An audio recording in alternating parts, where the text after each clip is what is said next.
Now, it's evident from all that Dr. Ali has said in the past, and of course, this is just standard fare for Muslims, it's taught in the Quran as well, that Jews and Christians are the people of the book, people to whom Allah, the putative author of the Quran, the alleged author of the Quran, gave revelation. Allah, according to the Quran, allegedly gave things like the Torah, the Psalms, and the Gospel. And yet, as Shabir and other Muslims believe, all of those previous revelations from Allah were corrupted. The Torah that Allah allegedly gave was corrupted. The Psalms that Allah allegedly gave were corrupted. The gospel that Allah allegedly gave was corrupted.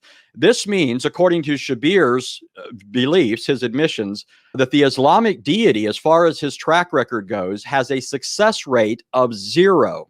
Or, to put it more positively, Allah's fail rate is 100%. And in light of the fact that we have manuscripts of the New Testament stretching all the way back to the 2nd century, which are among those that Dr. Ali believes have been corrupted, this means that Allah not only failed to preserve his alleged word in the long run, but he failed right out of the gate.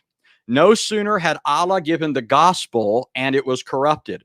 In other words, when it comes to Allah allegedly giving and preserving his word, he's no Khabib, if I can put it in a way that communicates to people today. He's more like a Logan Paul. He's wildly popular with some, but he has no wins and all losses.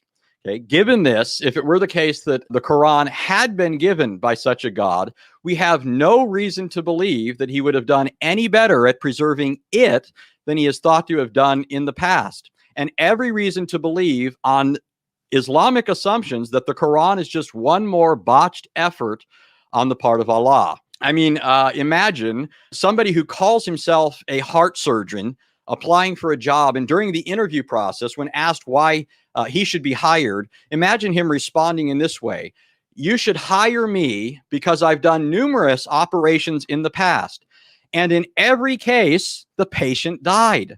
In fact, none of them even lived long enough to get out the door of the hospital."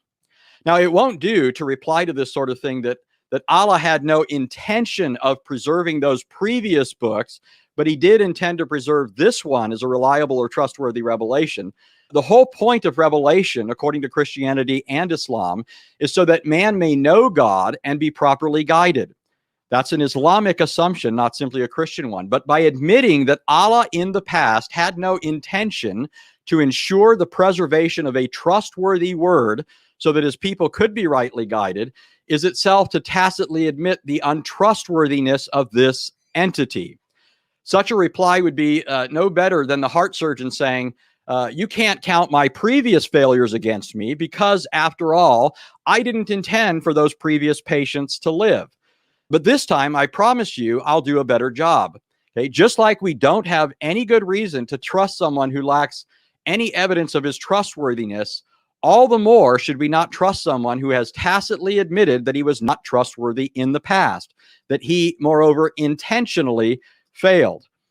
The idea that Allah gave a revelation to rightly guide people, by the way, only for it to be virtually immediately corrupted so it couldn't guide anyone, and in fact would misguide billions of people, is not only evidence of Allah's untrustworthiness, but it also belies profound foolishness, I think. The reason that Christians, such as myself, reject the Quran is precisely because it contradicts what the true God revealed. But according to Islam, I'm believing in a book that was really given by Allah, a book that he either couldn't preserve or didn't want to preserve. Okay, what is this but to say that Allah is at cross purposes with himself?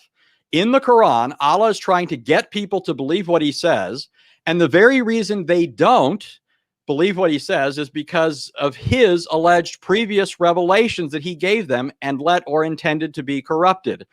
So the very thing that ends up holding people back from believing what he now says in the Quran is a result of what he previously let happen to what he allegedly gave them. Okay, going back to the heart surgeon, this is like him not foreseeing that the reason he's now having trouble getting hired at a hospital is because of his choice to botch every operation he previously performed. From all of this, I think it's apparent that such a being as we're being presented with in the Quran is not trustworthy. If the Quran is the word of this being, and not simply the word of Muhammad, a sinful and fallible man, something that would make a lot of sense in light of what I've just said, then we would have to conclude that this being is not God, but something more sinister.